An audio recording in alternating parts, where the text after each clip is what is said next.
Bom, pessoal, boa noite. Vamos iniciar um conteúdo novo agora na disciplina de lógica, que é sobre tabela verdade, tá? Então, assim, a tabela verdade, a gente estuda ela aqui de uma maneira um pouco teórica, para depois aplicar ela na prática em linguagem de programação, tá? Em algoritmos. Então, o próximo conteúdo de algoritmos, a gente já pode aplicar esse conteúdo aqui, tá? A tabela verdade, ela nada mais é do que algumas premissas de lógica que tem, né? E ela dá-se por verdadeiro, digamos assim, um resultado de VOF. Então, conforme uma sentença, uma afirmação, que pode dar falso também, né? A gente percorre por uma tabela. Aqui a gente vai ver 5 tabelas, aqui a tabela da negação, do não, do e do ou, 2 tabelas, tá? Também chama-se disjunção e conjunção. E aqui em lógica, a gente vê a tabela do condicional e do bicondicional. Em linguagem, a gente vai estudar, na maioria dos casos, a gente vai ver a tabela do e e do ou. Então, essas 2 tabelas, digamos assim, são as mais importantes, né? Em alguns casos, a gente vai ver o não, e o condicional e o bicondicional pensando assim de uma maneira um pouquinho diferente, tá? É mais para o sentido da lógica. Mas a tabela em si do e e do ou é importante vocês observarem aqui. Da mesma forma que em algoritmos, vocês não é para decorar isso daqui, tá? É para saber usar. Então, se vocês vierem aqui fazer, como já aconteceu, do pessoal vir aqui fazer prova teórica com a tabela verdade, né? Não precisa fazer com a tabela verdade, até porque eu chego na hora da prova e mostro. Então, já aconteceu de o pessoal vir aqui fazer a prova e na hora da prova lá, estava lá a tabela, né?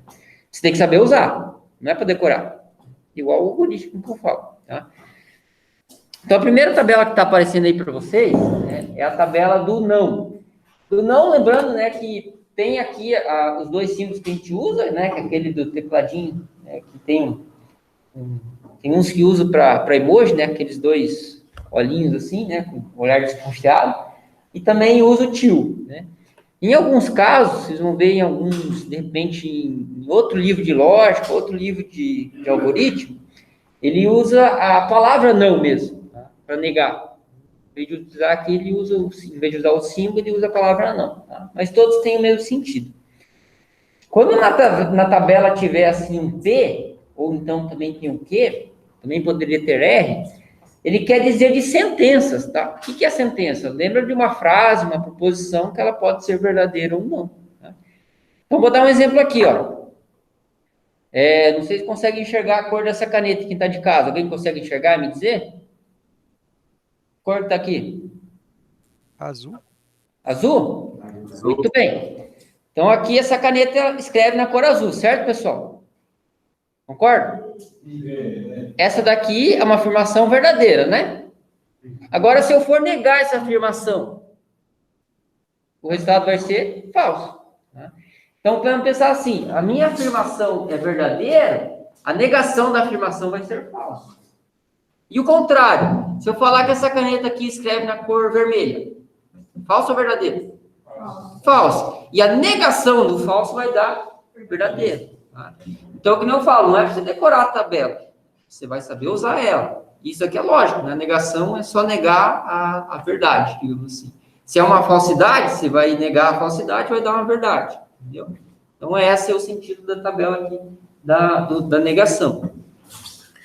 Já para a tabela aqui da conjunção, né, que também a gente representa por E, lá no Visual G, no nosso algoritmo, a gente vai usar o E, tá? A gente não usa o símbolo.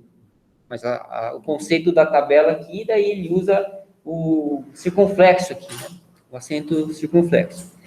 Já aqui, daí a gente trabalha com 2 sentenças.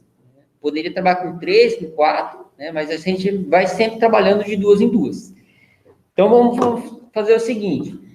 A sentença P, eu vou trabalhar com a caneta azul. Né? E na sentença Q, eu vou trabalhar com a caneta vermelha. Então, eu digo assim, na sentença Q, P, na primeira linha aqui. Essa caneta escreve na cor azul. Ela é verdadeira.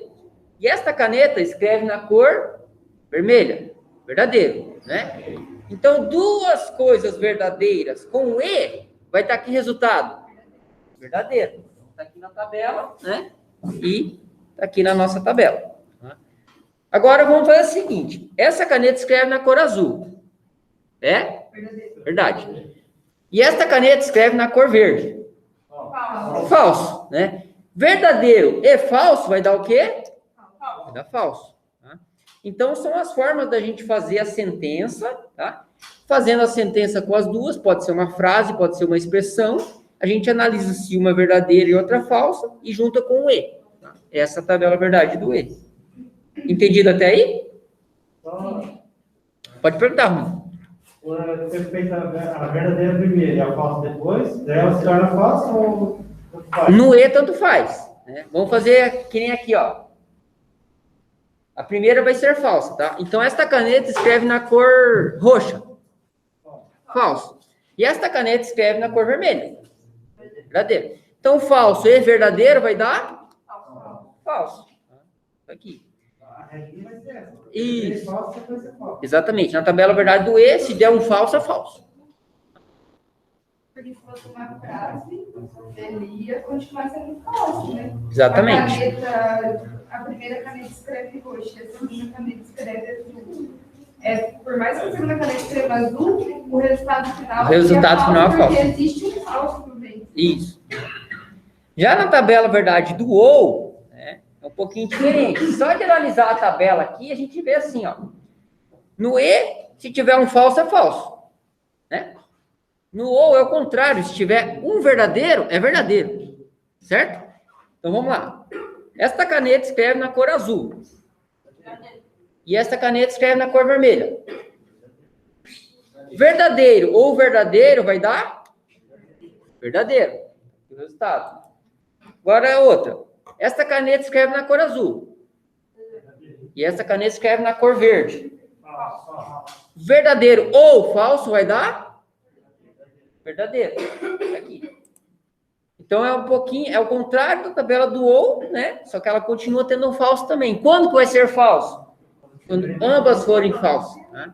Então, quando disser assim, essa caneta escreve na cor roxa e essa caneta escreve na cor verde. Falso com falso vai dar? Falso. É a forma da gente usar. Aqui eu estou usando frases, tá? Sentenças, mas depois a gente vai ver exercício, pode ser uma expressão também. Né? Como a gente viu lá. 2 é maior do que 1. Verdadeiro ou falso? Isso. Verdadeiro, né? 2 é maior. Mas eu poderia falar assim, 2 é menor do que 1. Verdadeiro ou falso? Falso. Né? Então, a expressão não precisa necessariamente ser uma frase.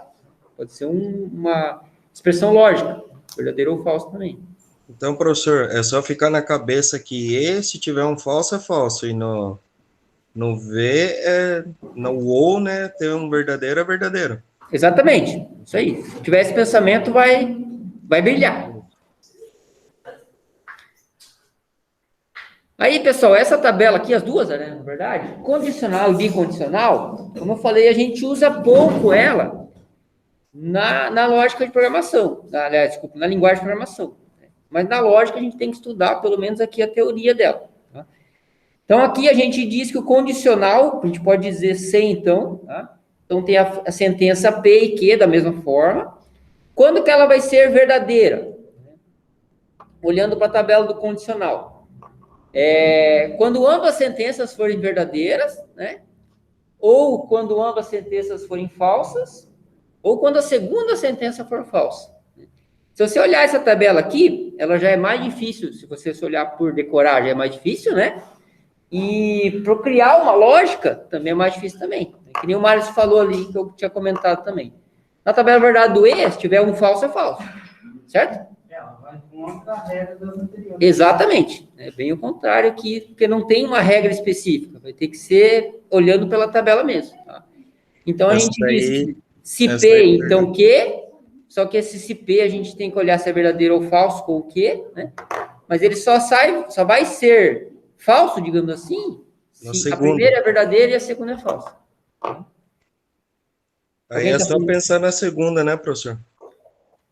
É isso.